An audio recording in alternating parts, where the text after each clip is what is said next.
Shema Yisrael, this is Yao checking in.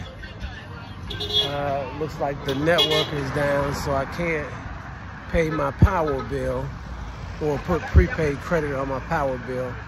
So I'm walking just a little bit to see if it'll come back on before 10 o'clock.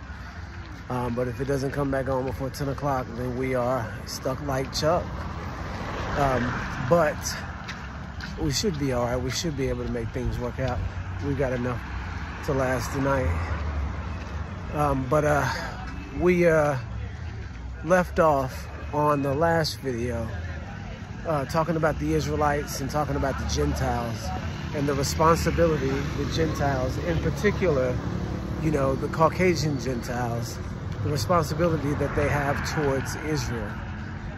Any Bible-believing person anywhere in the world will know that they have a responsibility to Israel, just from Paul's books, right? In the book of Romans, Paul says that the Gentiles are responsible for the Israelites carnally, and the Israelites are responsible for the Gentiles spiritually. So that means right away that in the carnal things that Israelites need, Gentiles, and these particular Gentiles being Greeks and Romans, Gentiles would be responsible. Excuse me. Gentiles would be, this is a nice spot right here. Gentiles would be responsible for not the livelihood, but for the donations to the nation, right? And so in today's world, you know, that may look different than what it looked like then. I don't think that we are called to go out and give money to Hebrew congregations just, you know, willy-nilly. I don't believe that the Gentiles' responsibility is to fund the Hebraic understanding and movement in America and all over the world. I do believe that it is Gentiles' responsibility as Bible-believing Gentiles to promote the understanding of who Israel is. What it really comes down to is that the Bible is very clear about who the children of Israel are and what our responsibility is to them all over the world, right? If you are a believer in the Bible, whoever Israel is, you are entering into that family. They're not entering into yours. Do you see what I'm saying? So if Black Americans are the true Israelites of the Bible, that means there should be people all over the world flocking to them to make sure that they're doing okay, because the more you bless the nation of Israel, the more you are blessed, because this is his chosen people. Even if the people are wild, even if the people are rebellious, Scripture says that his faith in them is not, what does it say? This is in Romans chapter 3. It says, let Elohim be true and every man a liar, because his faith in Israel is not in vain. Does his faith, and I can't remember how the verse goes now.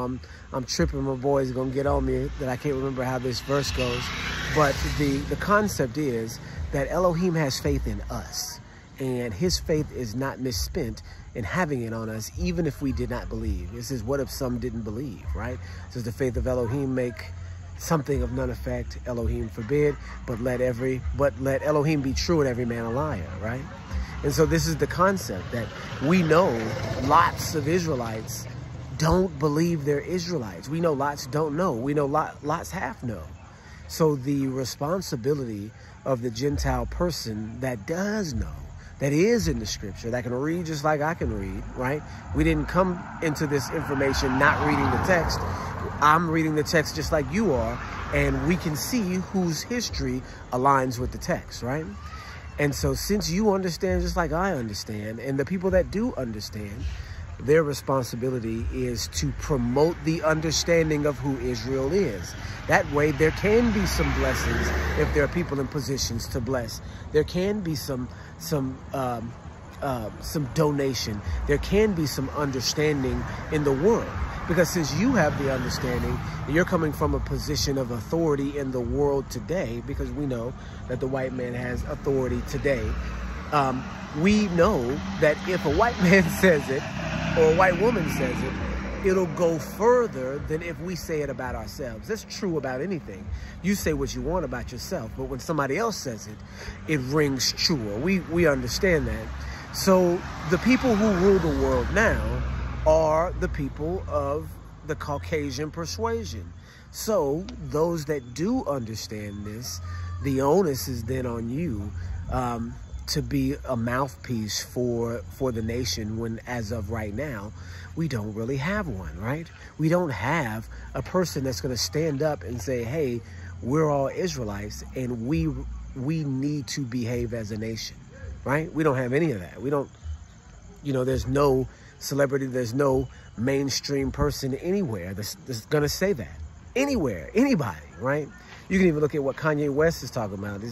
It's nothing. All of this stuff is even the information that's coming out from these celebrities that, do understand, is nothing, because they're part of the plan to subvert us in the first place. I mean, they're, cogs in the wheel. So they're only doing what they're told. They cannot go beyond what they're told, right?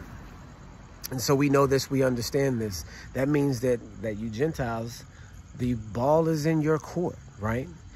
So it's crazy, because you can look at this and say, hey, this is your test, this is your time, Gentiles, right?